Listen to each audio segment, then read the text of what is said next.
front of it, go one way. So we got 140 feet in front, which is. Okay, good evening. I'll call to order the City of Lake Stevens regular council meeting for August 25th, 2026. Please stand for the Pledge of Allegiance. Pledge allegiance to the flag of the United States of America and to the republic for which it stands, one nation under God, indivisible, with liberty and justice for all. That's hilarious. All right. Caitlin. Caitlin, can we have a roll call of our council members? Of course. Councilmember Dorstad. Present. Councilmember Donahue. Present. Councilmember Packard.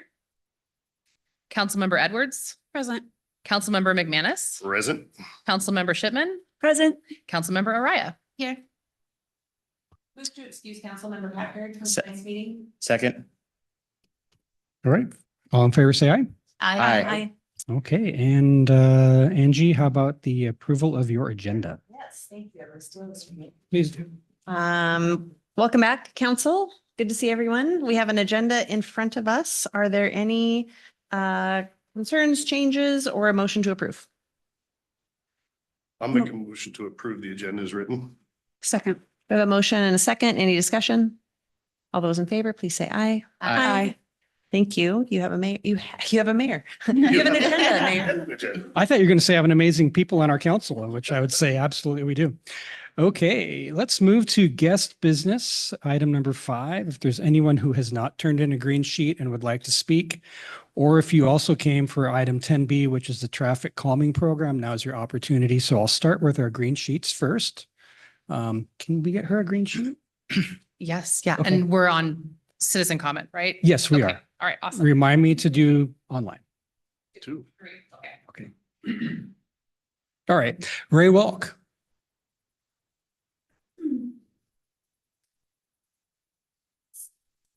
Welcome. You have 3 minutes, and typically this is a opportunity for council to listen, and we usually don't have an interaction. Okay, thank you. I'm Raymond Welk. A lot of you know who I am. Myself and Elaine are 15-year residents up on 117th. And I'm here just to cover a couple concerns that we have on that. Number one, we're glad to see that it's happening, finally. Anyway, I have some questions on the engineering drawings. They show a planning strip. And I understand that some places it's close to the road, other places the planning strip is 4 feet wide. My personal preference would be that we don't have that, just to take up less real estate. And if you go up on 91st, where they did it a couple of years ago, about half of them are growing weeds. The other thing that looking at the drawings, and I don't know if this is a technical thing, but the apron on the street doesn't line up with our driveway. And I'd like to see that happen. The other thing that I would like to request, and I know that I will have to pay some money for this, is right now we have a seamless paved driveway. And wherever the city cuts our asphalt to put the apron in, I would like to pay the contractor to pave all the way up to our cement slab. So we have, again, a seamless driveway. And then the traffic calming devices, 5 of them in 4/10 of a mile. Is that a bit excessive? And if they're like the ones that they're installing right now up on 91st, I have a 2002 Dodge 2500, rides like a lumber wagon. I can take those at 40 miles an hour. So they're not slowing anybody down, in my opinion. And then the other thing is, how are people going to be paid for the real estate that's acquired for that? I know in 2023, there were 2 or 3 that got paid. And as far as I know, the rest have not. So that's all I have. All right, thank you. Yep. Next green sheet I have is Tom Hanson.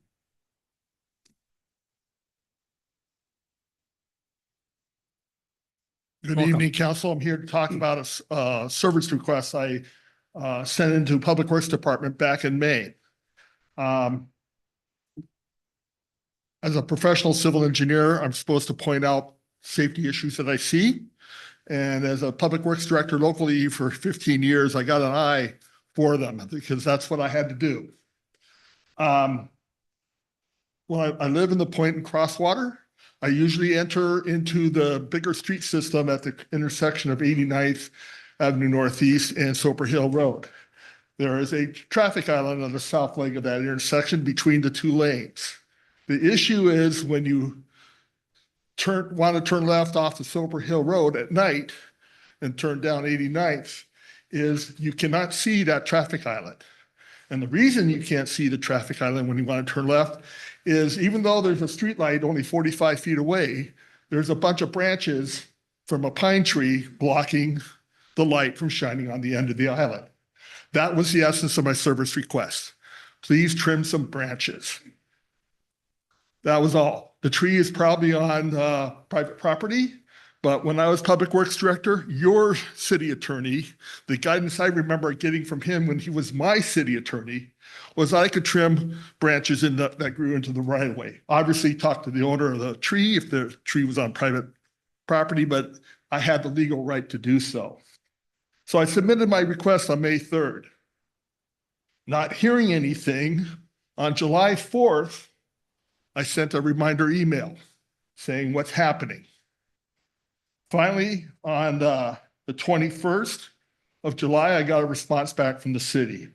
And the response said, talk to your HOA. Well, I'm not in the Crosswater HOA. I'm in the Point of Crosswater HOA. I have no authority over Crosswater HOA. The city does, I don't. And they can't trim branches, they said. Well, I know different. They can. The planning director the next day sent the request to the code enforcement, and they also requested the HOA trim the branches. Those branches still aren't trimmed. And the HOA on the 22nd got back to the city and said, yeah, we'll take care of it. Nothing's happened. On the 29th of July, I got a call from the code enforcement officer, said since the branches were more than 12 feet above the pavement, they weren't going to do anything. And they haven't done anything. Now, I also checked, vehicles are allowed to be 14 feet high in the state of Washington. There are occasional trucks that go way down 89th. Why aren't the branches trimmed up to at least 14 feet? The logic doesn't meet, I don't understand the logic of their statement. I checked with some other public works professionals in other cities that I know of, and I was not made aware of any That's 3 requirement minutes. that came down that said we don't have to trim branches above 12 feet. This is a safety issue. You cannot see that traffic island as long as those branches are there. It would take about a half hour, 3 people in a pickup and a pole saw to take care of it. It's not this big ask. You're over time. Would you please summarize? So I'm sorry. So what I'm asking tonight, I don't ask for a response from council. I ask that you dig into this, find out why your public works crew are not responding to safety requests. And with the track record I've created, if someone does get hurt or damage their car, they have a professional that can, you're aware of the issue. And the other thing is, this is not the first time I've had trouble with a safety request. Last year on Catherine Drive, it took me over a month and a half to get your crews to clear brush so you could see the stop sign at Grade Road from more than 25 feet away. So this is not just a one-time issue. This is multiple. So please dig. Thank you. Thank you, Tom. All right, Ron Rasmussen. Good evening, council, Mr. Mayor, city staff, Deputy Chief Ron Rasmussen, Snohomish Regional Fire and Rescue. As you're aware, we're getting ready to build our new fire station over there and we're getting pretty close. So I want to thank city staff for their collaboration and assistance through this, making this process as smooth as it can be. But I'm here tonight to publicly invite council and the mayor and all city staff. We're having a groundbreaking ceremony on September 15th at 3 p.m. So I just wanted to publicly invite all you, and I'm sure you'll get something from someone officially, but that's all I got. All right. Thank you, Chief. That's very exciting. Tracy Trout.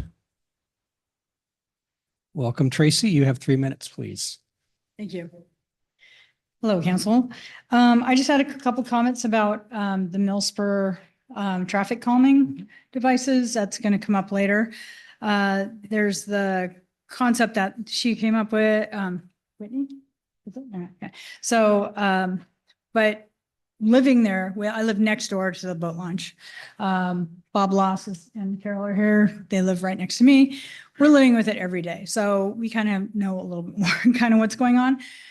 Our suggestion would be, we did like that concept D in addition. And one of the things that I think that they wanted was possibly the addition of those stop signs at the end of 120th, 17th and 123rd and at the boat launch.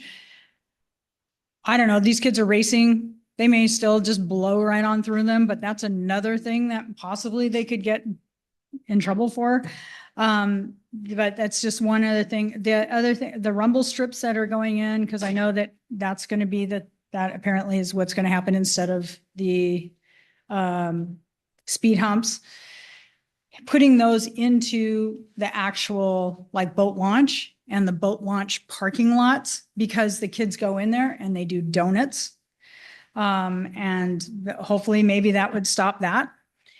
In Millspur Road, I saw where, like where they thought about putting the rumble strips, the current rumble strips. I have a picture on my phone about, and you can just go over there and look at it, all the burnout marks, which are going to be in between those rumble strips. So I don't know what that's going to do. I mean, one of those big burnouts, it's the tires, pieces of tire. I don't know how these kids got all this money, but they have these tires and it's aimed towards Jerry's house. I mean, like they're shooting down that way. I don't know what the answer is, but I don't know if the rumble strips are going to stop somebody from doing that. And then the third thing was, instead of the shared roadway with a dotted line down 123rd, why not? There's already a gravel drainage ditch. It's covered with gravel. It's more than 6 feet wide. Is there any reason why we can't put a sidewalk over that? Because that's along 123rd, along the boat launch parking lot, where they park the trailers. The Grimm House parking lot or sidewalk before the construction ended on 123rd, and it looked like they were just going to turn the corner and just go down 123rd along that gravel strip. I'm not quite sure. I don't know if it just because of the cost or what, but that seems like a way better to have an actual sidewalk, because there is enough room to put one over that drainage ditch. So, and it's already filled in with gravel. So it's not, so that That's would 3 just minutes. be my suggestions. All right. Thank you, Tracy. Thanks. Allison Welch. Welcome, Allison. 3 minutes. Thank you. I have lived here for 30 years. And I'm grateful that you're putting a sidewalk on 117th Street. But I have a lot of questions. And I have asked these questions. I've emailed both engineers. I haven't heard a word. Why do you need 12 feet for a ADA compliant 36-inch sidewalk? I don't understand that. Their plan is to take 12 feet of my property in the front, and I've been working on it, so it's not beautiful right now, but I had plans. I don't understand. I'd like to have some answers. It seems to me that that's awfully expensive and that there are cheaper ways to do that. Take 4 feet. Why do you need 3 times that to put in a simple sidewalk? Especially because there is a sidewalk on the other side of the street that's already been started and goes at least a block. There's a church on the other side of the street that has a large parking lot and a big easement that would be easier, I would think, to pave. What happens to my tree? these are questions I have that have not been answered. I really think that the lack of communication in a city this size is sad, disappointing, even unconscionable. I would hope that that is something that you will address with whoever needs to be addressed. Okay, thank you. Thank you, Allison. All right, next speaker is Tina Hell Divine. Did I pronounce that correctly? Yes. All right. Paul Divine. Divine, Yes. all right. Thank 3 you. minutes, please. Good evening, council members, mayors, and residents. I would like to discuss 100 Drive Southeast is like a freeway now since we put the traffic circle in. And it's pretty scary. My back window, my master bedroom is exactly off there. So there's a lot of traffic from 4 a.m. to about 10 a.m. Then it picks back up about 1 o'clock until like 6 in the evening. And they're going really fast and coming out of 100 Drive Southeast. I mean, I'm almost scared and I like to drive. I'm from LA, so it's serious.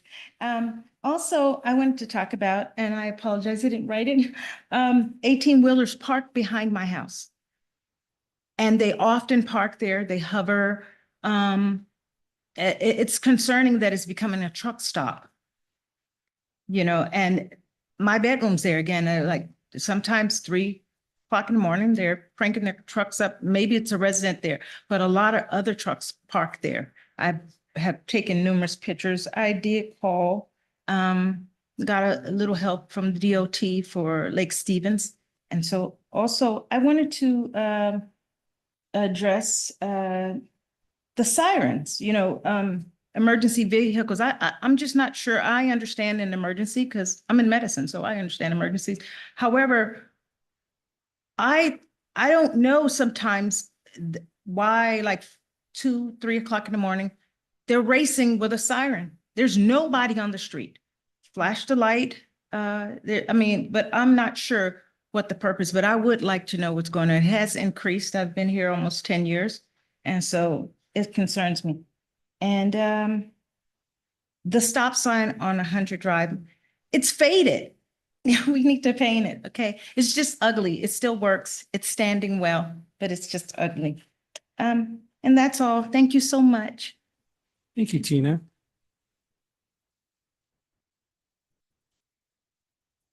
All right, Ralph Templeton.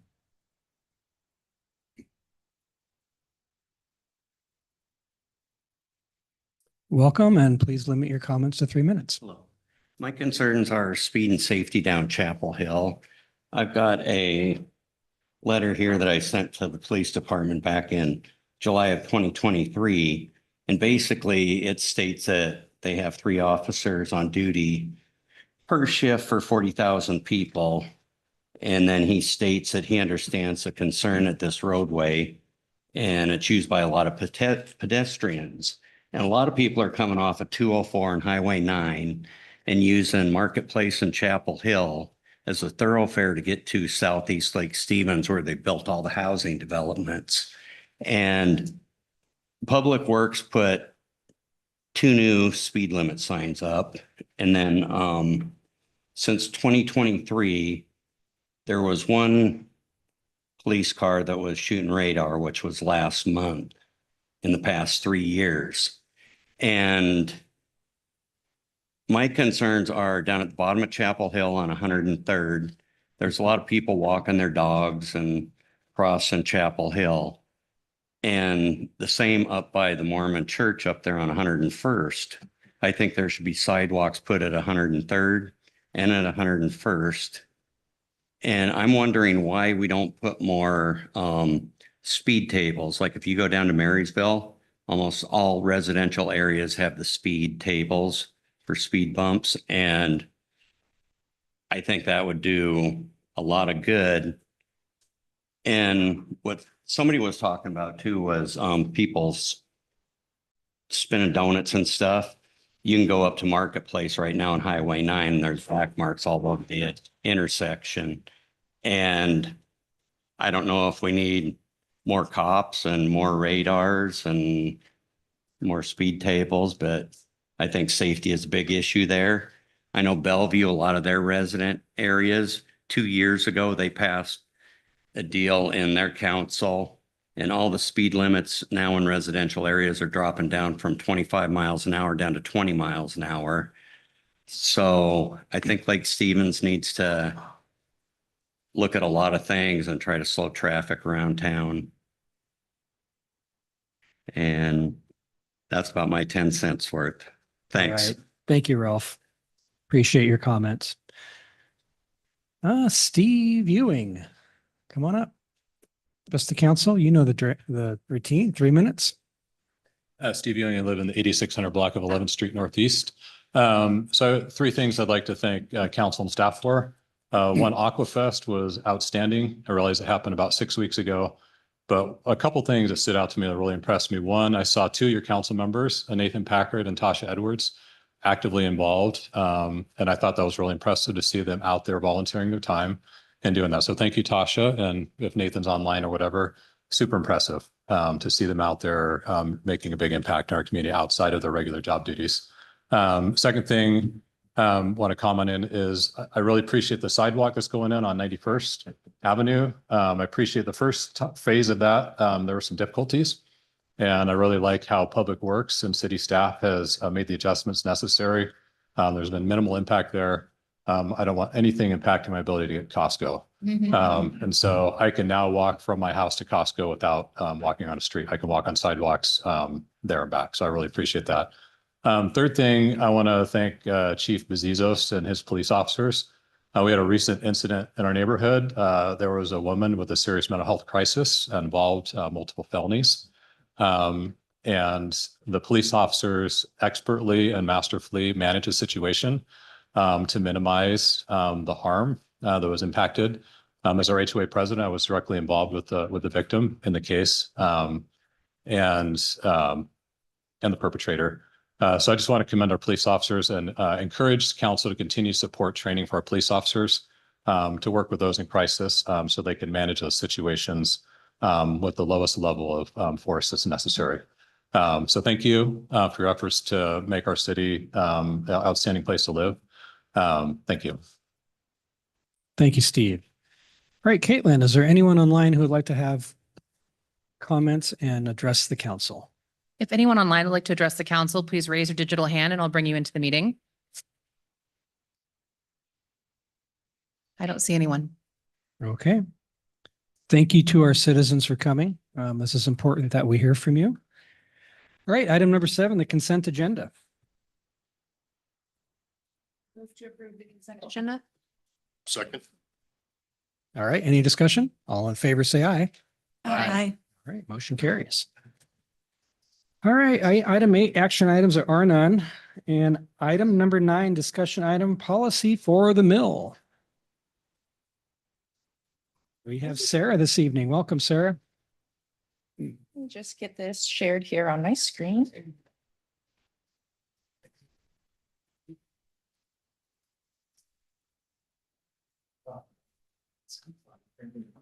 All right, good evening, council. Sarah Garceau, Parks and Recreation Department Director, here to bring the topic forward for discussion regarding the mill and a policy review. As you may remember, this was requested before the break and is being followed up on today.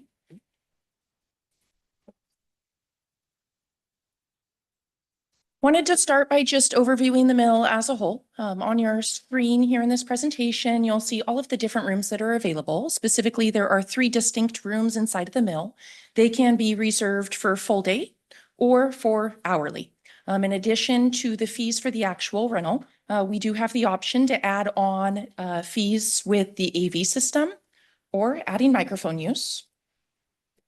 And we also do have refundable deposits that are put down for security, making sure that the facility is returned to the same condition that it was found, as well as an alcohol deposit. The alcohol deposit is used as a security deposit as a whole, but it essentially doubles the deposit when alcohol is involved for the facility. We also have cancellation and modification fees, and these are subject to the policies that are set up for the mill. Not shown in any of the tables are the 3% technology fee, which are applied to all transactions within City of Lake Stevens with very few exceptions.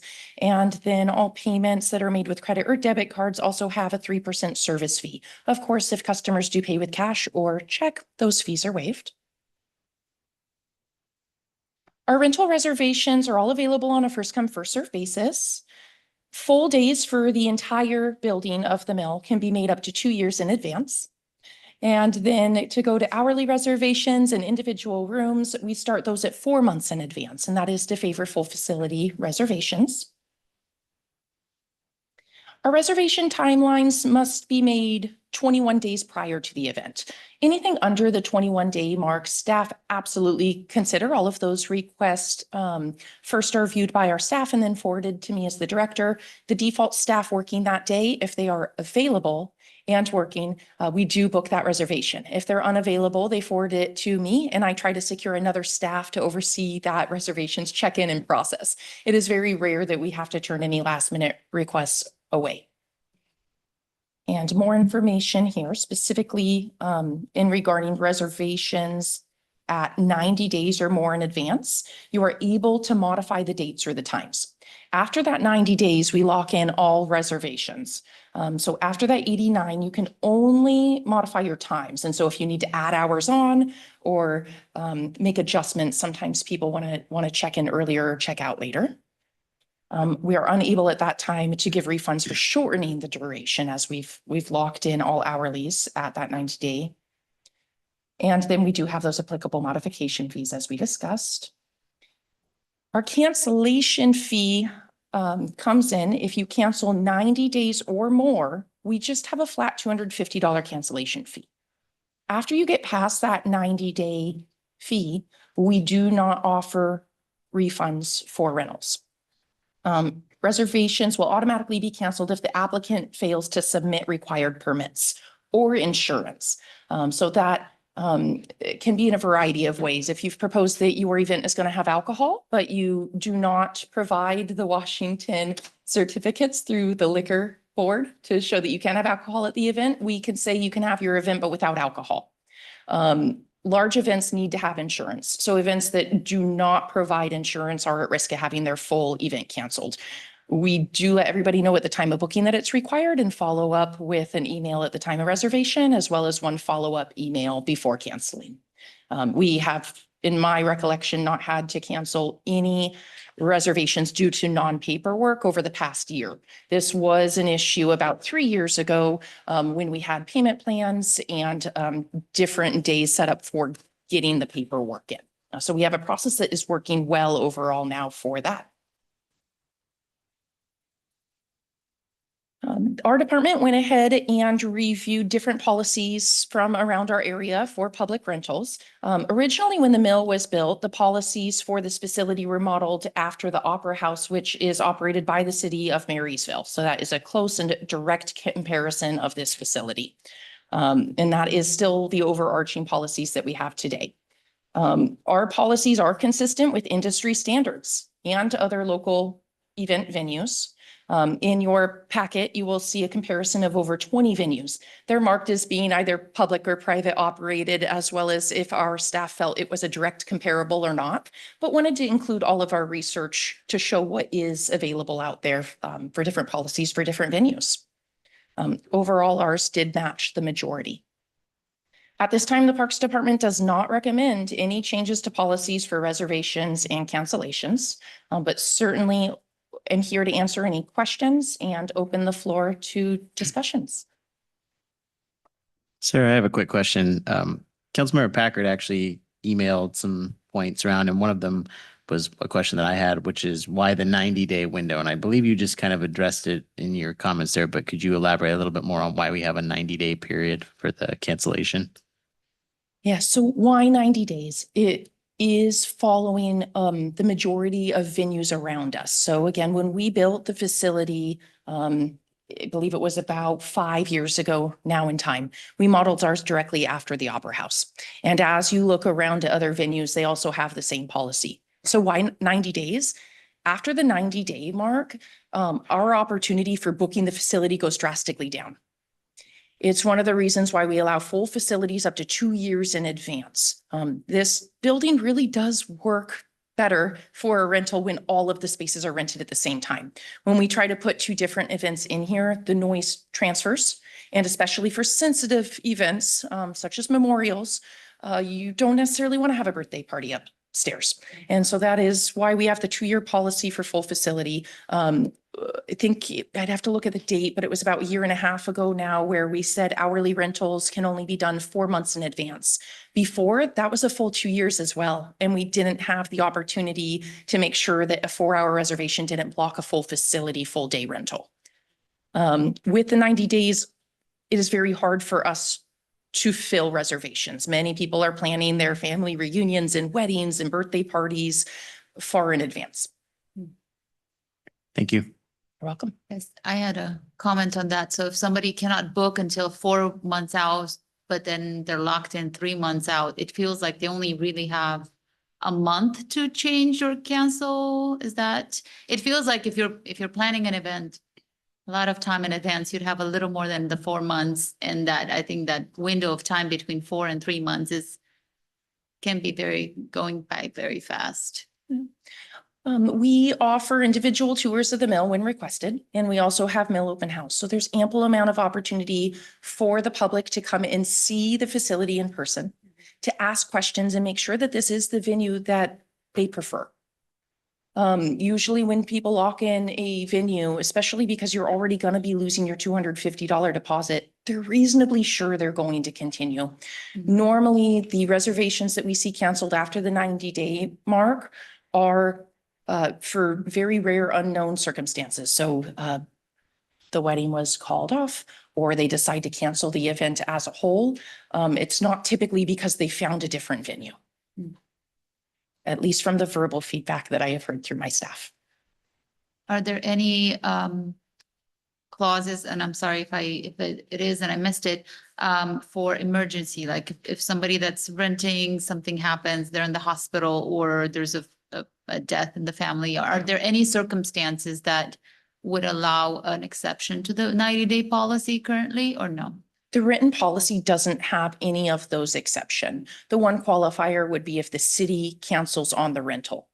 So what I can think with that specifically is during winter storms when the power is shut off.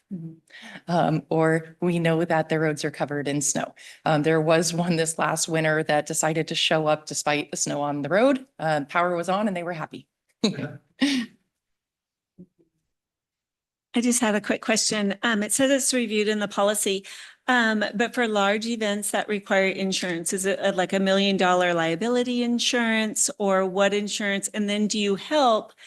I don't imagine the city provides insurance, so do you help direct them where they could get liability or insurance? Great question. Our standard policy for all events is a $1 million per occurrence, a $2 million aggregate. We recently reviewed all of our insurance rates through our risk manager and through our insurance company, WCIA. We have varying insurance amount, especially for special events, if you are going to be adding additional things. So large events like Farmers Market, if they're adding a bounce house, or Aquafest with a carnival, there's higher rates. But for inside the mill, the standard is the 1 million, 2 million aggregate. And when customers ask us for recommendations as a government body, we can only give one recommendation, and that is through WCIA. They have a insurance policy program that the public can go in and get insurance from. Other than that, homeowner policies often will cover secondary events if people call their personal insurance agencies. Thank you. Sarah, is there, or Director Garceau, is there anything in the policy that would provide some sort of discount as far as the refund amount if the facility is re-rented within that 90 days? There is nothing in the policy, and for tracking purposes, that is not something that we have the ability at this time to do. That would be a manual process through Excel if it was something that we looked at. We did prior have a payment plan for people paying in increments before the event. And what happened was a lot of staff time and following up And after 3 reminders, we would drop their event. And then I would receive a call, or the mayor would receive a call with a very upset person because their event was canceled. And then we would have to rebook them and get that back in. Since we have switched to full payment upfront, we have not had any of those issues, and it is a lot more efficient for staff time. Additionally, the city should not be lending credit in the way of a payment plan. And so we did get all that brushed up at the same time. Thank you. I know Council Packard is not here. In his email, he did also request for the count of how many reservations would have been canceled and lost their deposits. We don't have all of that data at this time. It would take manual searching and logging in order to create accurate reports for that.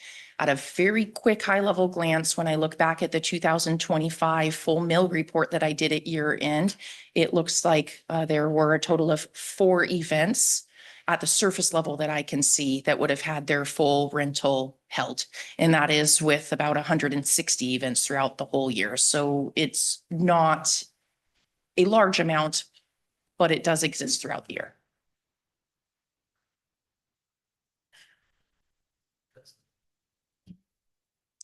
So Sarah and I have chatted about the mill in general. I think we're going to probably bring this back to you later. My goal for this mill, and I think it's your heart too, is that this is a public building. It should be filled with people. And having a process and rates that are fair, but don't put too much extra time on our staff, because it becomes cumbersome. Then that's all of a sudden, that's all your parks director is doing, is chasing down payments. So I think there's room for refinement, and I sense that the council might want to take that up. So we're going to continue to work on something and then bring it back to the council later on, if that works for all y'all. Sounds good. Okay. All right. Yeah, Mr. Mayor, I think as part of that, I'd like to see at least an attempt at some sort of guidance on, some sort of catastrophic illness or death to the family, some sort of policy. We write exceptions for a lot of things in the city. Sure. And, provide that kind of thing. So I think I'd like to see something worked up like that. Yeah, I think there's There, folks. plenty of room to refine. Yeah. And that was the Okay. sense that Sarah and I came out of that meeting together. So Awesome. Just- Thank you. anything else for her? So I had a similar thought, and in principle, I agree. My concern, and I'm sure this will be fleshed out, would be, how do you enforce that? I mean, just bring me a copy of the death certificate and you can have your money back. And what kind of burden did we put on? Yep. That's what airlines do. Yeah. Well, I mean, if that's where we want to go, then we'll go there. But I'm just saying that's the trade-off in my mind. Yeah. What I'm hearing from council is a little bit of a softer approach. Obviously, we have to have guidelines, or people are going to go around the guidelines or over them or under them or ignore them. But we just want to be as thoughtful and respectful to our community and get as many people using this room as we can. I agree with that as well. I'm also very mindful of the Parks Department staff, and I want to be careful we don't implement policies that are going to impact their staffing. That's, from what I understand, already pretty tight. And as we in our budgeting, you know what I'm saying? I don't want to implement something that's going to impact their department significantly. For sure. One more comment, just to put an idea out there, and you probably have already thought about this. But the first thing that popped into my mind when I was looking over these comparable rates and stuff, because there are a lot of comparable places that have that same exact policy here in Snohomish County and even into King County. But maybe, and if it hasn't been thought of, maybe we should look at it. If it has, then maybe some more information for us so we know what the consensus was. But, maybe like a staggered refund policy. So at 90 days, they would get, a certain percentage back. At 60 days, they would get a certain percentage back, and it would get, less and less, and then have like a hard end date at like 60 days or whichever. But just a thought. So I wanted to share that. Okay. All right. Anything else? All right. Thank you. We'll move on Thank you, to Council. our next city department report, and that's Lindsay, our finance director. Good evening, Mayor and City Council. Lindsay Vaughn, Finance Director. And I'm here this evening to basically just do a very brief verbal report saying that we followed up on the investment policy that's currently in place for the city. and that is over the finish line. And so I think as government employees, we don't always tend to give our shout outs. And so that is across the finish line, and where you will see that those first investment, the yield payments will be in January, which ironically will be, from my perspective, great timing because we do have a lot of invoices that go out on an annual basis in January. So the first installment of those will be in January. And the delta, just from a timestamp today, because the local government investment pool, the LGIP, that rate is constantly changing from the time that we did make the change and invest. That's stamp in time is going to be an additional $48,400 for the city, just that alone. And Well so done. I'm here to entertain any questions, and just if you have any, and if not, we can move on to the next item. Great job. Thank you. No, I appreciate Lindsay. She's come in late, right? The budget director should probably be here in April, and she started in June, and she is rocking and rolling. And I really appreciate she'll come into my office and just tell me about all the good things that she and her staff are doing. And it might seem 40,000, 50,000 might seem small, but these are just good practices that we should continue to do. And so I'm very pleased at her and all of our staff for that matter. All right, traffic calming devices tonight we have Whitney from Public Works, and this is her first council presentation. Is that right? That what you told me earlier? Second. Yeah, all right. So be kind. Well, Mayor, I'll introduce her real quick too. I appreciate that. We're pleased to be here tonight, Mayor and Council. Whitney Ojaletto. See, I did a soft J and I should have known. I've worked with Whitney for years and I still haven't gotten it right. I'm sorry, Whitney. Whitney is our civil engineer. She is very practical. She's a fantastic engineer, step by step. It's wonderful to have her on the team, and she's the right person to do the type of work she's going to present to you tonight. So I'm excited to have her do this. This is her second presentation. You're going to see more of her. We introduced her years ago when she started, but this is really her first time, I think, with this council. So anyway, take it away, Whitney. Thank you for that nice introduction. Good evening, council, mayor, and members of the public. I'm here tonight to talk about our traffic calming program. And I have two separate but related topics to cover tonight. The first is going to be an update on our overarching neighborhood traffic calming program. This is a brand new program that's currently in development, and we'll just briefly review the need and current state of traffic calming and speed concerns in our city, and also touch on how this program is different than other services that engineering and public works currently provide. And then the second part of the presentation, we will be presenting the Millspur traffic calming project. And there is a slight change to the original staff report. We were originally going to seek council action tonight. Our goal tonight now is to just introduce the project and our current proposal. Also provide an opportunity for public comment, which we heard earlier tonight. And then we'll take that council feedback and public feedback, update our final plan as needed, and come back to council at a future meeting, hopefully the next meeting, with a final plan and request council action at that time. All right, so our neighborhood traffic calming program, as I mentioned, this is a brand new program. And of course, the intent of the program is to reduce vehicle speeds on our neighborhood street network. And so if we have a goal of slowing down drivers, we can generally do that in two ways. We can do it through enforcement, or we can do it through engineering design. And I am preparing a traffic calming program. So the intent of this program is to target the engineering design aspect of speed management. And the key takeaway with traffic calming devices is these are physical changes to the roadway travel lane. And they're generally categorized as either horizontal traffic calming devices, like a chicane that's shown here.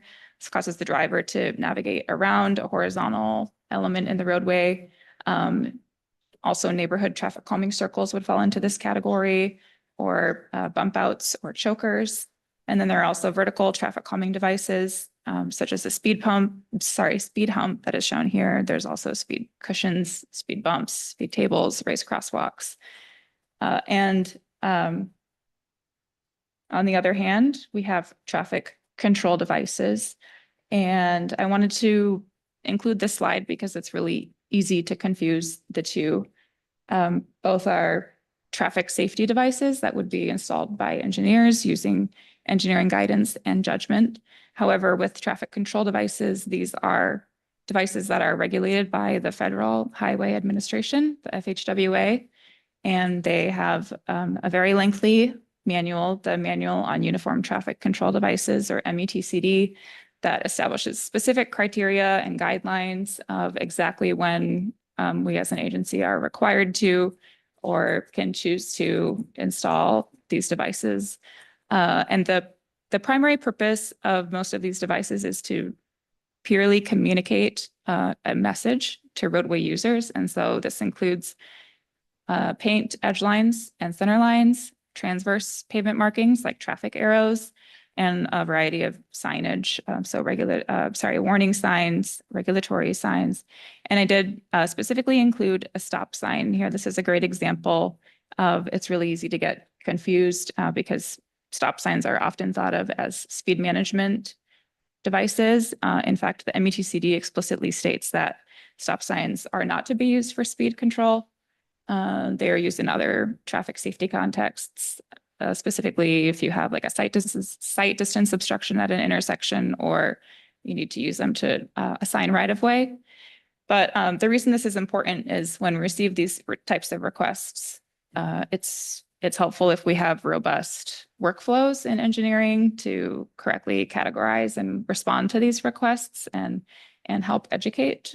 And when we build out this program, that will help us do that more effectively.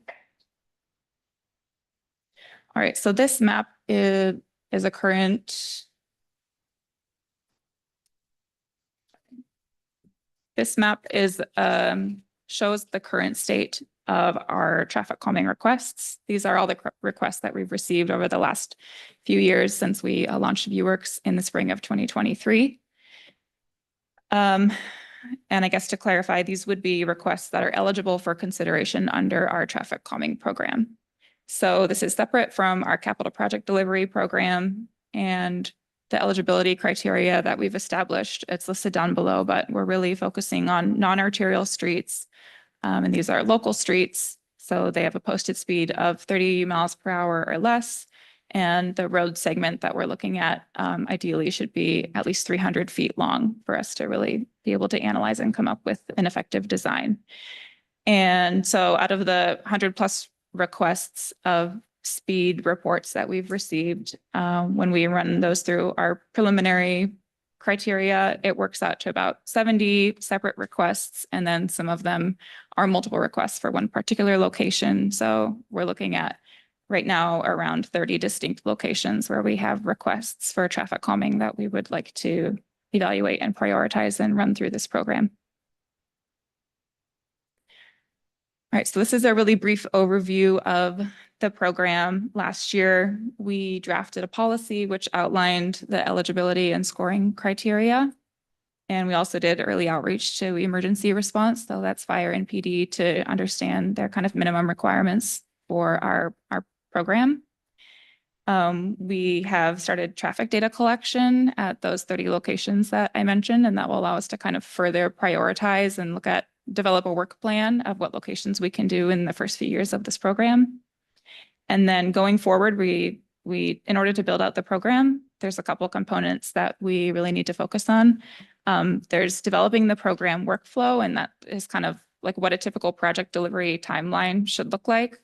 And we have some administrative processes that we might need to review and make sure that those are in alignment with the level of service that the program that we want to build, which is hopefully a quick delivery responsive program. And then the final deliverable that we're looking for is some sort of toolkit or guide, a handbook that's accessible to the public that lists all the different types of traffic calming devices that are available under this program and the different contexts that they would be applicable. And we'll initiate public engagement throughout this process, including engagement with council. And hopefully we can put together this program and launch it by the end of the year.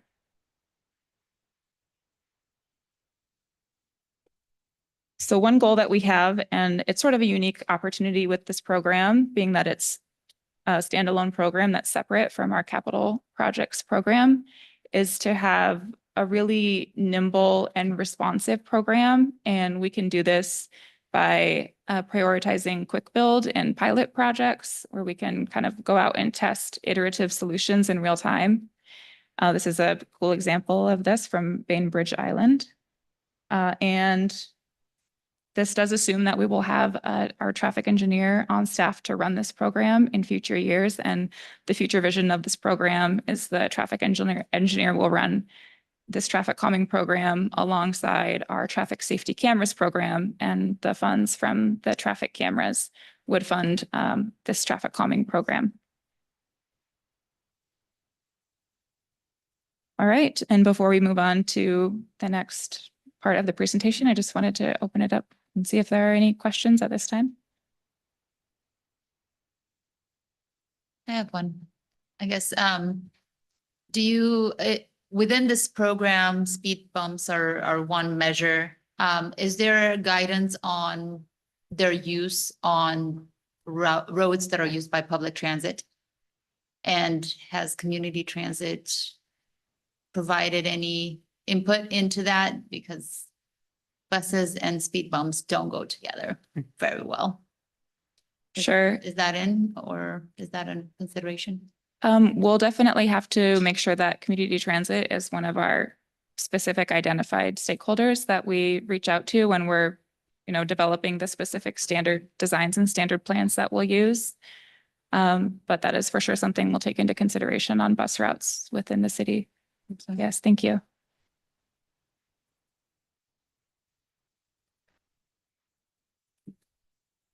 Yeah, absolutely. I can't help myself. It's a really neat program. Okay, so we have 100 requests for traffic calming. Some of the people are here tonight in the audience to ask about that, but there's 95 more people who have asked for service.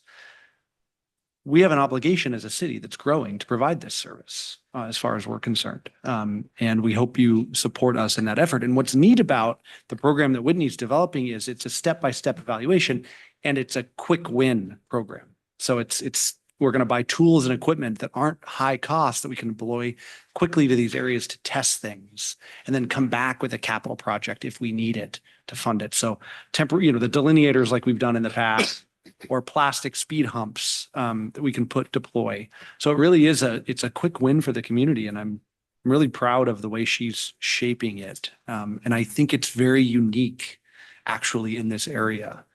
So anyway, really proud of where she's taking it, and we'll be back to talk more about it later.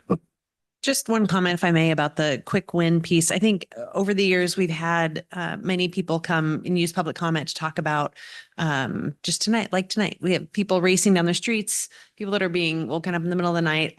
And prior to this, I feel like it's always been a big undertaking to do a study and then to find the money and then what are we going to do? So I'm all for the ability to listen to the public that's struggling, that has folks right in their backyard that are speeding, and that we have a program in place where we can study that quickly and get a solution in place quickly. So thank you. Thank you. Aaron, I got a quick comment as well.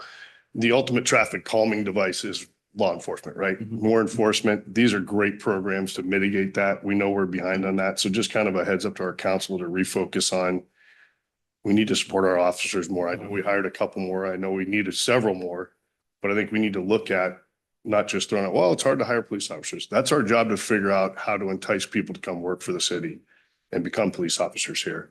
So a lot of these programs are awesome. They take up a ton of money and budget, right, to do them. Some of them are quick, some of them are easy, some of them aren't expensive, but a lot of them are.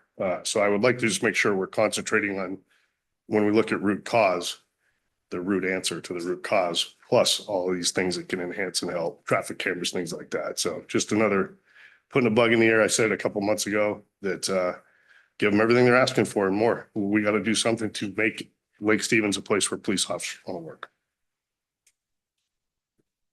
Okay. Okay, all right, Mill Spur traffic calming. I did want to take a second to thank residents for coming tonight and taking the time to attend and share your comments both here at the meeting and over the past few days with myself and other city staff. And just a quick reminder, tonight we are not seeking council action. We are just hoping to get some input from the public and council, and we'll finalize our plan and come back at the next meeting with a proposed action for council. So on the screen, here is the project location. The project in question is right in our downtown. It's right off of Main Street. It's this loop road that goes right through North Cove Park. So it includes 3 separate streets, Mill Spur or Festival Street, 123rd Drive Northeast, and 17th Place Northeast. And the project has been underway for quite a while. So in late 2024, there was a community meeting held with Parks, Police, and Public Works. And at that meeting, staff listened to residents and generated this list of issues and potential solutions. And this is just a flyer that was sent out to residents after that meeting. Following the meeting, staff began working through some of the identified solutions. This included posting signs in North Cove Park regarding the park's hours, fixing the lighting by the Grimm House. There was a community service officer position that was created, and the intent of that position was to be heavily dedicated towards park security. And one other interesting change from our IT department, they reached out to some of the navigation mapping services and had the default route change for the boat traffic. And we've heard that anecdotally that has helped a lot with the boat traffic routing and congestion that we've seen through the loop here. And then in late 2025, Public Works, we lost 2 out of our 3 engineers. And that's important for a couple of reasons.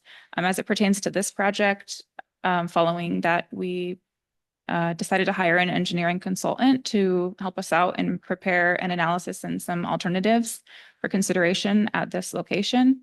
Also, shortly afterwards, we had to reallocate our staff remaining to out of engineering programs and dedicate them more heavily towards capital project delivery.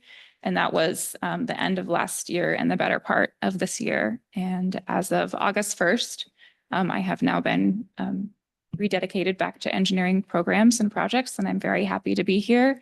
We have been able to fill our capital projects coordinator position. Barb Stevens, our previous finance director, has been she's on our engineering team now, and that's been very helpful. So we're pretty excited to get back to engineering programs and deal with, we've got a few projects that we're trying to launch, not just this project here tonight, but the overarching traffic calming program and a few other ones in the works as well. So as we kind of started digging back into this project, we were looking at the administrative process in the code as it's currently outlined. And it's up here on the screen.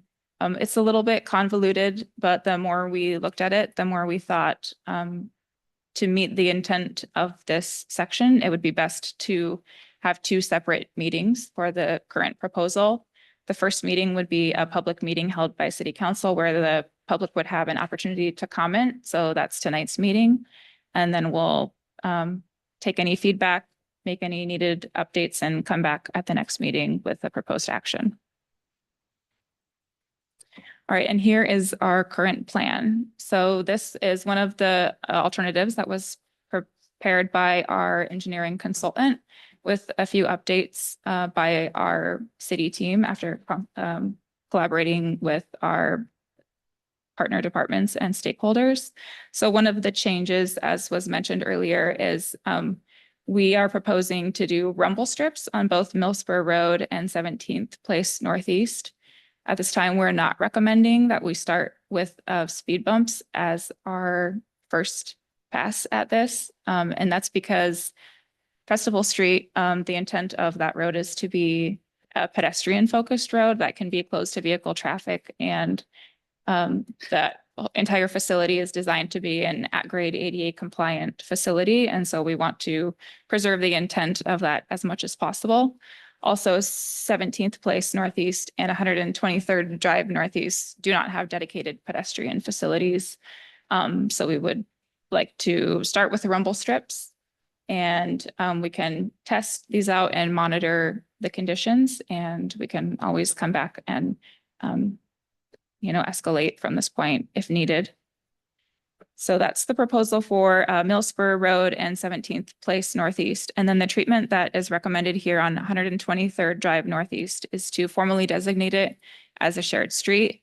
This would maintain two-way mixed mode travel, which is how the road functions currently and has functioned for a while. The available width out there is only 16 feet, so it's insufficient to mark two separate travel lanes. But legislation was recently passed within the last couple of years that allows cities to formally designate certain streets as shared streets and sign them as a 10-mile-per-hour posted speed limit. So we would like to do that here. However, in order to do that, we do have to adopt a formal process with design criteria. So if we move forward with this, then staff would come back with a formal process that might look like an ordinance, and then design criteria that would be probably a science standard that we would adopt into our eds. And we would bring that back at a future meeting. So at this time, I'd like to open it up for any discussion or questions. Real quick, before we entertain questions, Aaron, can you talk about the relationship between risk liability and the engineering of this? Yeah. Thank you, Mayor. I'm glad you asked that question. So currently, I'll go back just real quick. Currently, the code, the city's code requires that council review and approve traffic calming measures. This code is from 2002. This is not a good practice. You do not want to make engineering decisions from the dais. You don't want to do it. You want to rely on engineers to do that. So we're going to come back to you and change that code. I think the best thing the council can do is approve policies and procedures and how things are reviewed, and help us through that rather than making engineering decisions. So that's the first thing. There's a risk element to that. And I think that's what you're referring to, Mayor. If council's going to make engineering decisions from the dais, for example, if the council said, yes, put a speed bump out on 91st, and I want it 6 inches high, and I want it, I want you to go slow. I want slower traffic. And a car goes through there, a motorcyclist or pedestrian is hurt, or something happens at that location. They're going to review the meeting notes when there's a lawsuit, and they're going to find that council approved that thing. And they're going to ask you where you went to school to learn about traffic engineering. You don't want to do it. And we've seen it happen. This has come up. There's cases in Washington where this has happened. Crosswalks were added because the council wanted it. Someone's hurt in the crosswalk. This is a recent one. And that's what happens. WCIA doesn't want to see it. So part of this program is for us to actually come back to you and change that portion of the code so that we don't have to bring these 30 traffic calming things to you and for you to approve them. Is that? Yeah. I just figured that would come up. Why? And, there's engineering standards, and that's where it's based off of. All right, questions? Great point. First, I want to thank you for sharing these slides with us. When I was reviewing my packet and I'd try and zoom in, it got blurry and I couldn't read the things I wanted to read. So thank you for sharing them on a bigger screen with us. And then kind of on your engineering note, because was it 17th Place South or Northeast leads to the boat launch, are the strips better for someone trailering a boat? So when you're trailing and you've got that tongue weight, it's a little different than a regular vehicle. So are the proposed strips easier to trailer over than a speed bump would be? Yeah, I think it's definitely a consideration. It's certainly better for boat traffic. I think if, it came to it and we decided that speed bumps were warranted and we needed to install them here, that the option's not off the table. But it's important to keep in mind that this is a public street and it serves a lot of different travel modes, and we have to consider the needs of all of the different users on the public street.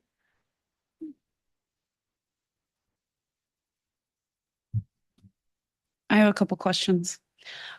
So first I want to thank the community for giving feedback. I think it's really, really important that we get this feedback from our community members, whether it's an email or coming here and speaking in front of the council, because if we don't know that people are having these problems, then there's not really an opportunity to address it. And so I think that's really, really important. And I appreciate everyone coming out to give your opinions and your input. I had heard, I've talked to a lot of people, but I was talking to someone and they said something about enforcement here with the like teenagers at night being a code issue where it's a code violation and not like a legal criminal violation when people are down here, and that there was something that might be able to be done to change that around. So I don't have the whole story, and I heard this, so I wanted to get some clarification on that. Like with enforcement, what if, let's say I'm a citizen that lives down here and there's a bunch of youth out here that are smoking pot and peeling out and playing their loud music and it's 11 o'clock at night. Now that we have this community service officer position, what would that look like when they come out to address these complaints? Like, is there an opportunity to cite these people for noise ordinance violations? So that, because I feel like what we've heard is, you know, things that the law enforcement will show up and they'll talk to them or tell them to leave, but then the next night they're right back there. So it doesn't really seem like these people that are causing these issues are having any consequences. And, you know, maybe the signs and the speed bumps or whatever will help with that, hopefully. But I think really just some sort of consequences for these people that are continuously, you know, coming and doing the same thing. And so I was just curious to like, what are the consequences for those people and what that process looks like? So Councilmember Edwards, you're exactly right. Our ordinance needs to be updated. There was a change in the ordinance that made the Title 10 and the another title, made it reference to 14 and 17, which is an administrative action. It's not a fine. So Jill, who's here tonight, and my administrative manager are working on this project. They're meeting next week or this week to fix the court ordinances so they go back to the citation so we can run into court. The second issue that we have here, they're juveniles. There is no court in the state of Washington right now that are dealing with this type of behavior in the court system. So anybody under the age of 18, there is no system other than writing a ticket to district court for the drivers that are 16 to 18, what we can do. Does that count as far as ticketing, like for the noise ordinance? Like, can you The cite? noise ordinance is administrative code right now, so it has to go through the administrative process, which is not a court process. So that's what's got to be fixed, so we can write citations. So we have to adopt that is a civil infraction, not an administrative process. Okay, and you're working on that? Yes, ma'am. Awesome, thank you, I appreciate it. You bet. We should work on an ordinance to hold their parents accountable. Maybe that'd be good. Give them a ticket since they can take the ticket. That might change things a little bit. Can you help me? Thank you for the presentation and the information. This has been super helpful. It's great to see different alternatives. I live next to a road that's turned into a speedway that has rumble strips, and I don't understand how rumble strips help deter speeding or any of the other activities that have been talked about. So can you say more about that? Yeah, certainly. So I think they would fall more into the category of traffic calming that has to deal more with like roadways, surface and texture. So it's tactile feedback. And it specifically targets like raising awareness of driver behavior. And I think that's the primary mechanism. Okay.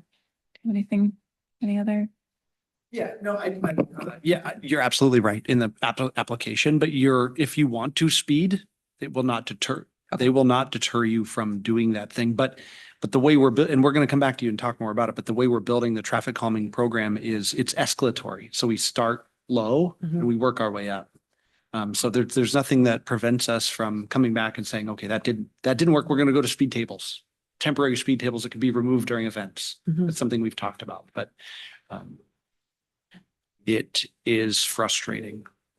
I share that frustration. And kind of along with Councilmember Georgestad, a really easy comparison for me was go to Costco and they just put in speed bumps. And you're slowing down when you're going over those bumps in their parking lot. Go right down the street on 91st, the same street, and they've got those strips. And I kind of was wondering the same thing. I mean, you guys have done a beautiful job on that street and I'm really appreciative. But I thought to myself, I'm not sure that these are really going to slow anybody down because they are pretty minimal as far as you can feel them. And you're right, there's a texture difference if you're somebody who maybe is a distracted driver and don't realize you should be paying attention. I think they would be helpful for that. Kind of like the texture on the sides of a road or a center line, bring your focus back to the road. But as far as traffic calming, I do wonder if there's as effective as we would like them to be. And so I'll speak to that really quickly. So the speed bumps in Costco are not designed for us necessarily the posted speed limit to pass over them. So say the road is signed at 25 miles an hour. You cannot go 25 miles an hour over those speed humps. You have to slow down to 10, right? You probably should if you care about your car. And that's fine, but the posted speed, so say the posted speed limit is 25 miles an hour.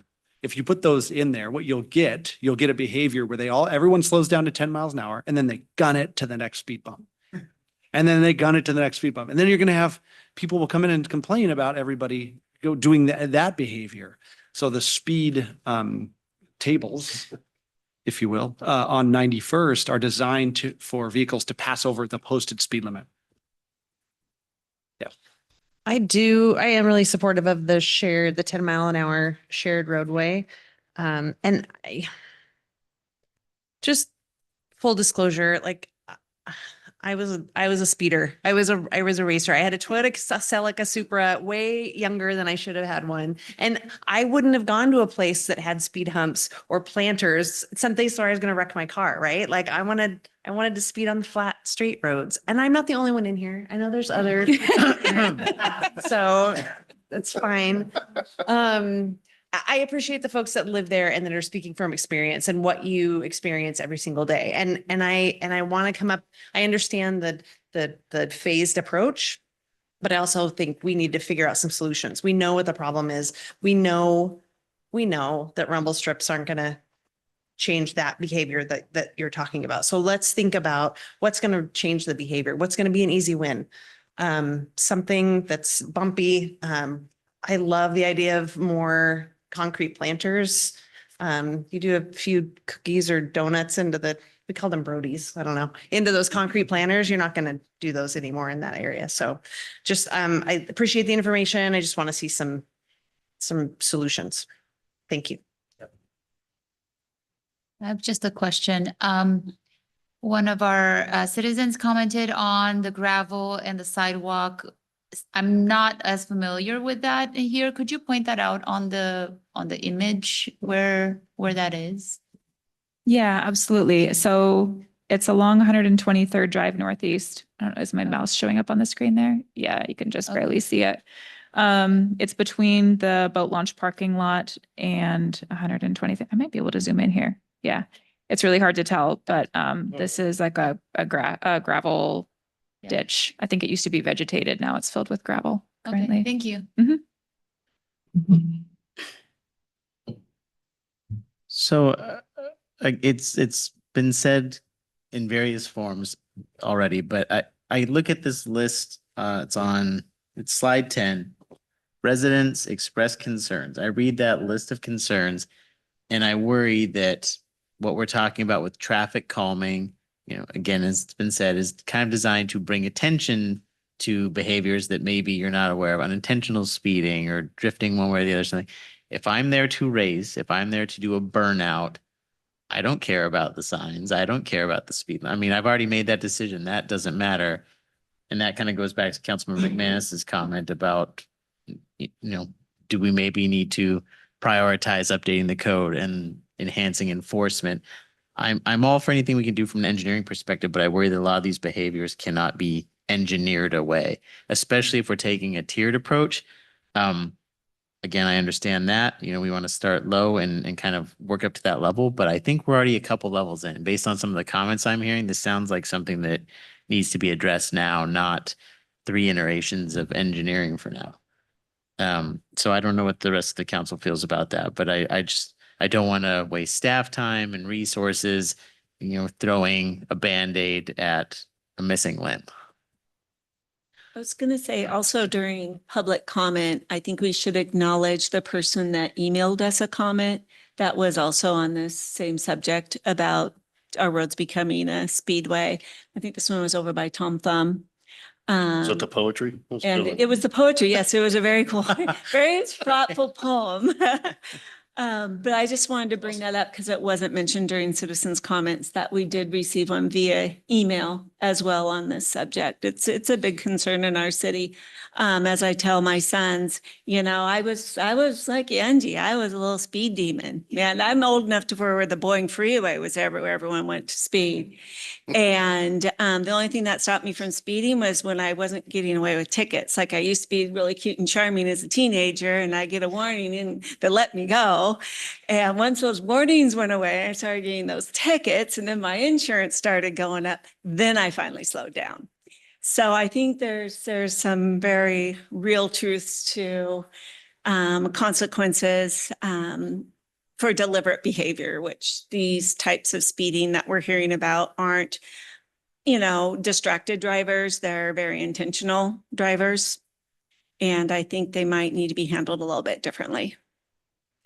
I would agree with both you and Councilmember Donahue. And I think that's why I bring up those consequences because we were all teenagers, if somebody can tell you not to do something 100 times, but until you actually do it and get in trouble for it, then there's not a whole lot of weight to it, I think. So, I think, and we need, especially with the minors and juveniles that are out there smoking pot, if they're smoking pot and getting behind the wheel of a vehicle, that's a whole nother issue at that point. So I think that really for the time right now, hearing that we have that community service officer position filled, hopefully that will help, having a presence in this area, but also the enforcement and just, whatever, if we can ticket them for the noise ordinance, we get that code fixed and get that done. I think that's really going to be where we start seeing a change in behavior from these people that are doing this. So. And I'll just add, anecdotally, I have seen our chief of police personally get up out of a council meeting and walk over to that area to deal with certain behavior, and it's still going on. It doesn't get any better than that, and it's still a problem. So there's a fundamental issue we need to address. And then just to kind of reinforce my point about signs, out in that parking lot out there tonight, there were signs that say reserved for city council parking. As Councilmember Shipman and I got out of our cars, I watched somebody look around, move one of the signs and park their car there. So right over there, a sign failed to do what it was meant to do because someone had the intention of ignoring it. And I'm concerned that would happen out here. So maybe they can't read. Well, the problem still exists and the sign didn't do Yeah, anything. Yeah.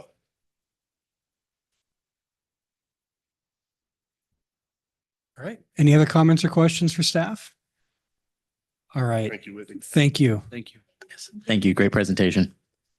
All right. Item number 11, council member business. Angie, I'll turn it over to you. All right. Let's start at the end of the table with Councilwoman Edwards. Okay, so I know we've been on recess, so you would think that we wouldn't have a lot to talk about, but recess for me gives me more time to do stuff. So I attended the budgeting program in Leavenworth with AWC, Association of Washington Cities. And I really, really appreciated having that opportunity. As someone who has never had experience with municipal budgeting, it's a lot different. And so we learned stuff from the budgeting process A to Z. We talked about taxes, different taxes. Taxes can only be spent in certain areas depending on how they were received, different revenues and expenses and ways that, cities are looking at increasing revenue without putting a dent on the citizens. We talked about procurement, and we also had a lot of really good resources. So a couple of the ones that I marked down that I wanted to share was the revenue guide on MRSC. That was really helpful. On the state auditor's office, they have the financial intelligence tool called FIT. You can go in there and you can see exactly how much funds your city is receiving for what taxes in what areas. And they actually, they had the auditor's office there giving a presentation on those. So that was great. On the 10th of August, I also attended the legislative field trip. So we had a bunch of our legislators come in here and we drove around. We went to Cavallero to talk about the street that needs put through. We went to the new Civic Center, the library, the new elementary school. We talked about the 36th Street Bridge. We went through the industrial center, the new fire station. We talked about the museum. So being able to have those legislators here and show them the issues that we're actually facing in our city was really helpful. And I think it's really important to be able to do that. So I wanted to thank the city and everyone for putting that together. I also went to the Home Goods opening. So woohoo, Home Goods. If you haven't been there yet, go check it out. One thing that I took away from that grand opening ceremony, besides the gift bag that they give you when you come in, was that they actually hired 70 employees for that store. So talk about an employment boost in our area. So that was really exciting to have those positions. I also went to the Stevens Creek Restoration event open house that they had here. So there's the historic stream down Hartford, which apparently has been there since before the Rucker Mill was even built. I guess they were trying to get water from here down to the flats where it's all salt water. And so that was like something that never happened. So I thought that was interesting to hear the history about that. But what I was really impressed by is the community members that showed up here to that meeting, the questions that they asked. And then also city staff member Shannon, she was amazing answering questions and making sure that everyone really knew, what to expect as a property owner around that area. And I think that everybody was really, it seemed like they were very happy with what the plan was. So that was really nice to see. And with that restoration, they're working on flood control, which is a huge deal over here on Hartford, habitat improvements, as well as the overall water quality. So that was really great. And then lastly, I got to sit in on the state auditor's office as we are going to have an accountability audit. So I learned that there are accountability audits and there are financial audits. So the accountability audit is where they audit processes and expectations. So the city will be being audited on how they are following and complying with state and federal laws.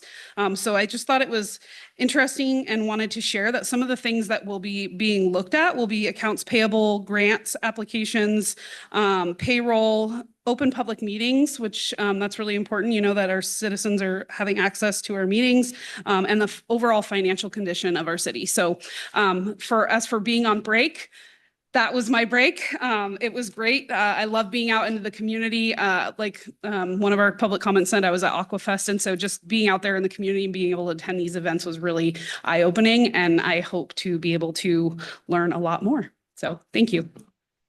Thank you, Councilwoman Shipman.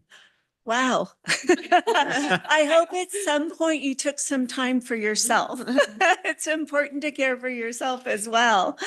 I actually took this time to spend some time with families, go around our city. So I just wanted to reach out to our various departments. Our public works, I've noticed all the striping on our roads and the repair work to our roads.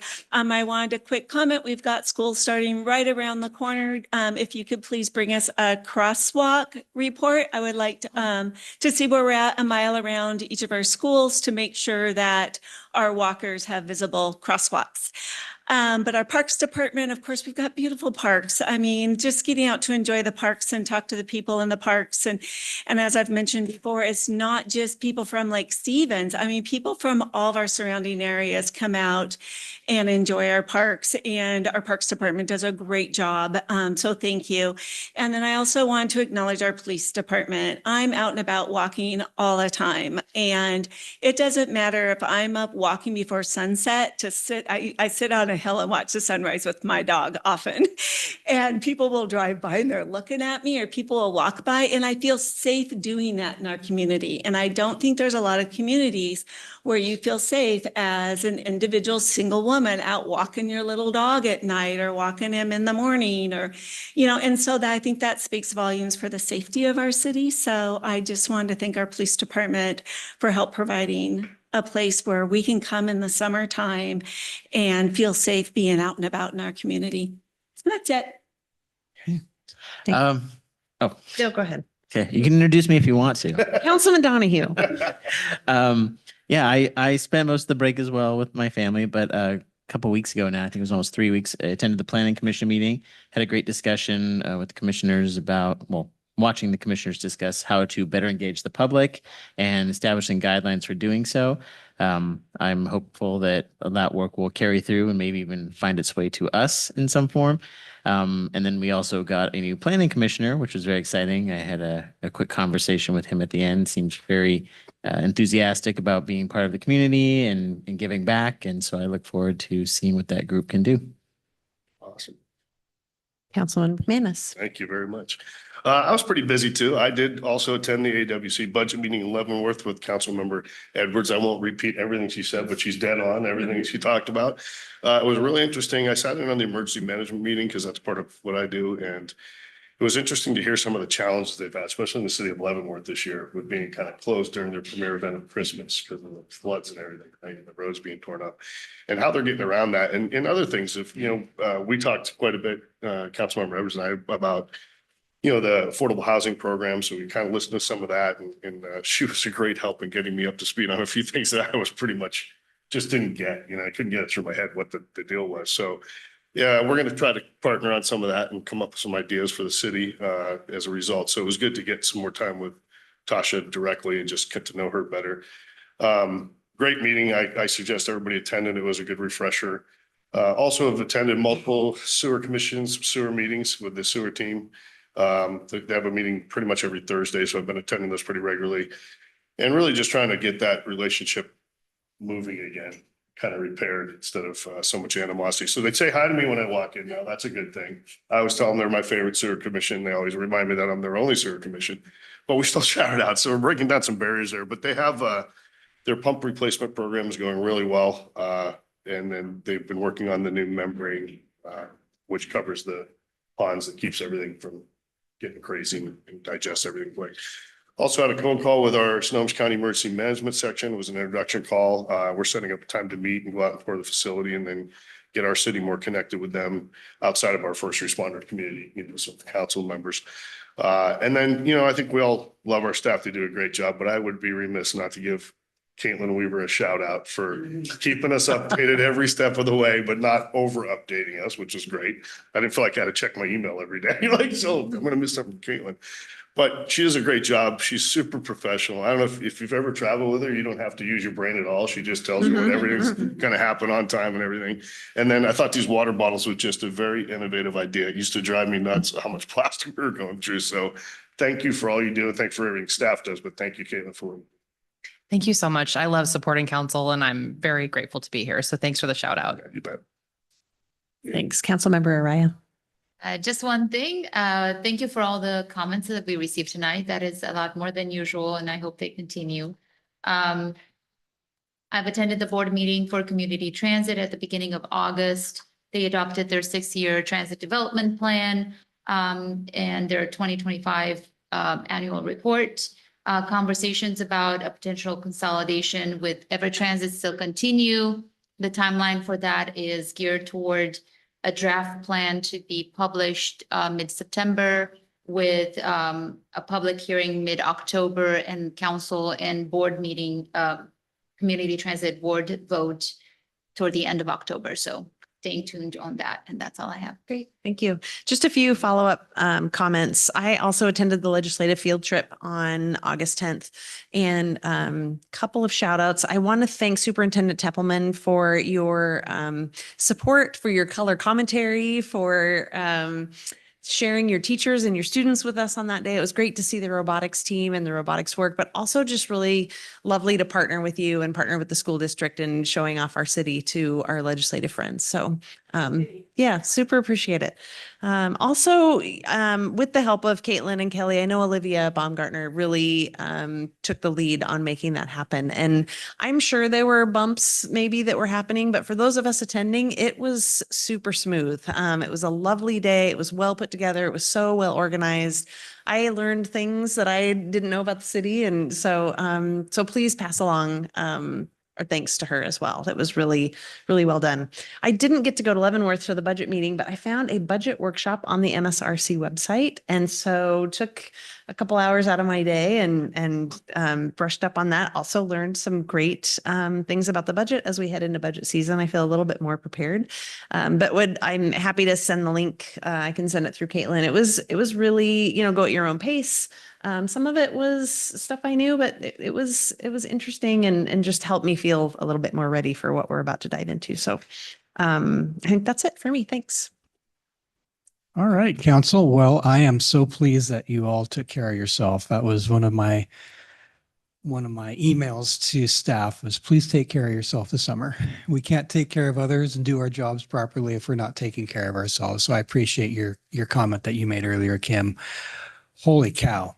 I have been busy as you would expect. And so I wanted to take advantage of being the new mayor. Obviously, when you're a mayor, people will take your phone call or meet with you, but when you're new, they doubly will. So I wanted to take advantage of that. So I'll just give you some brief highlights. I could probably talk for an hour on detail, but I'm not going to do that. So it's been a busy summer meeting and listening to our stakeholders, community groups, employees and residents, mayors of Everett, Marysville, Snohomish, and Monroe discussing our regional issues such as the trestle and individual partnerships like the Bayview Trail Extension in Marysville. I also had a chance to meet with a few of you, and I still have a few more to go. So if I haven't met with you yet, that's not any slight. It's just trying to get through everyone and building a good relationship with council. I think that's really important that the mayor trusts the council and vice versa. That's the only way we can get policy done. But now as we're turning our focus to the upcoming budget process in our upcoming meeting for that in, what is it, 2.5 weeks? We're going to have some work to do. My goal is to have staff and myself provide with the right information and then the why. A lot of times you're getting these data figures and dollars and cents and asks for stuff, but I want you to know why we're doing that. To tag on what you guys said about the legislative field trip, yes, Olivia's a rock star. She put that together and it was wonderful. And it's a really good chance for those who are advocating for us at the federal and state level to see the good work that our council and staff have done. So that was very rewarding. And we did come in under time. So that was great. We scheduled 2 hours and we were done before that. And why that was a successful event, there was one thing that happened at the end of it. Only one person left right away when they got off the bus. And that's just because she had a meeting and she had double booked, but she wanted to be here for this. Everyone else lingered and talked.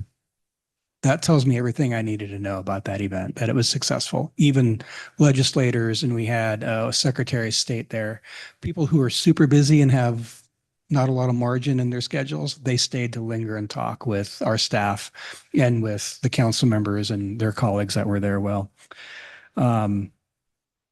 to all those who came and spoke tonight about speeding and safety, I think your council hears you. I know your mayor does. In fact, I had a conversation last week with our police chief and his commander, and then again today with Gene, now that he's back from vacation. We do have 6, 7 openings in our police department. That's not unique to Lake Stevens. It's not unique to the police service or police either. Fire service is experiencing that. Healthcare is experiencing that. But I don't want to, as your mayor, I'm not going to rest behind that. I'm not going to, I just don't want to say it's hard for everyone. So we're just going to live with that. We're going to meet here in the next week or two to evaluate what our own internal processes are that get in the way of that. And then we're going to figure out how we do recruiting differently. I get a sense that A lot of public safety organizations are still operating kind of in that 80s and 90s mindset where a lot of individual, you would have one position and you'd have hundreds of people apply for that. That's not the case anymore. And so we need to change how we recruit.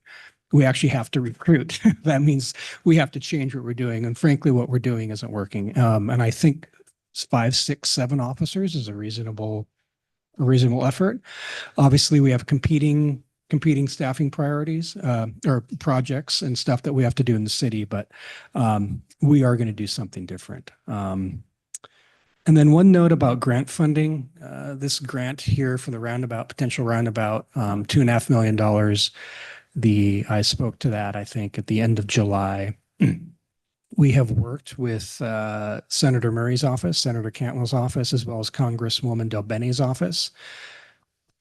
And we're hopeful that there'll be a continuing resolution in September that gets reconciled between the two parties in Washington, D.C., and that will extend the date. That would be a big win for us. It's not ideal. It doesn't put a body into the Department of Fisheries or wherever it is that needs to do that fish study. But what it does do is it buys us more time to be able to figure out how we can get that done. So that's, I mean, I could go on for another hour. Like I said, there's so much that's going on, and I've just dove into that. Opportunity to just, not be distracted by council meetings or council and just be able to go do that work and then bring back that to you guys so that we can rock and roll this fall with the legislative stuff that we have for the policies as well as the budget, because that's going to be a big deal, our budget. All right. You may. Thank you. As part of council business, I was remiss. I had one little note to myself. Would Deputy Clerk Weaver, could you go over next week's agenda really briefly with the council? Thank you. I'm going to share screen with our lovely planning schedule again. This is always subject to change at any time. It changes often. So looking at the workshop meeting next week, we have just a couple items, surface water utility rate study introduction. There is a piece coming in from planning around guidelines for public participation, processes that lie in different departments, as well as a Parks Department report. Looking at 9/8, which is our next regular meeting, we have quite a few items. We've got some ordinances. We've got potentially, and again, all of this is subject to change, the Cedarwood Community Recreation Center contract. We'll bring back a brief conversation on coffee with council. We have an ILA update with Snohomish County. We are hoping, fingers crossed, to be able to do a demonstration with our amazing drug dog, Sia. That's something that we've got on the schedule, which I'm very excited about. And then potentially the traffic calming program. I just kind of made notes from Whitney saying she'd like to bring it back to the next regular meeting. So hopefully that will, if it's ready on the 8th.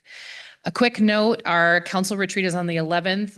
We're still working on refining that agenda. And we're sort of looking at the 15th potentially to cancel because it would require staff to produce 2 packets at the same time. So unless there's an emergency item on that meeting, we might just cancel that and focus on the retreat based on staff's ability to do that work.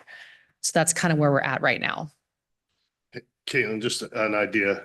Let's say we go to the council retreat and we make great progress. We get everything done. We still got some parking lot issues. Could we use that 15th meeting to maybe continue the retreat part? So it's not a new packet for the city to have to put together, just more of a summary to continue on with. Do you mean it as like a carryover from the retreat? Yeah. We could talk about the logistics of that. We just need to know what would be carrying over. We'd only have a few days to do that, right? So if the 11th is a Friday and then the 15th is that Tuesday, I don't know if we'll have enough time to get that stuff put in and produced in the notice to the public. So we can definitely workshop that. But we haven't done that in the past, but we could just look at logistics. It's not feasible, but just consider it because it seems like every time we have those long meetings, there's a parking lot. We never get to some of the items. So just if we could use the time since we're already accustomed to being there without putting a burden on staff. Sure. Okay. Thank you. Yeah. Thank you. Yeah. Thank you so much. Okay. Anything else? Then we will adjourn into executive session. Very quickly, could we do a motion to extend? Because we do need 30 minutes for the executive session. Okie doke. I'll make a motion to extend to 8:10. Second, all in favor, say aye. Aye. All right. So the Lake Stevens City Council will adjourn or recess into executive session, confidential session of the council per RCW 4230.110 with potential action to follow. Yep, and the topics to be discussed are property sale and acquisition, again, with potential action to follow. So they're going to be 30 minutes with a return time of 8:10. We'll need just a few moments to clear the room. All right. Thank you, Caitlin.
Mayor, if you wanna go ahead. You want to bring us back? I'll do it. Welcome. We are back from executive session and we have a motion. We move to authorize the administrative staff to take the actions necessary for the acquisition of the trail easements required for the construction of the phase 1 of the Bayview Trail on the preferred route, including obtaining title reports for the affected properties and appraisals necessary for offers to purchase prior to seeking condemnation authority. Do I have a second? Second. Motion and a second. Any discussion? I just want to thank our staff for helping walk us through this process. It was very informative and we look forward to ongoing completion of the trail.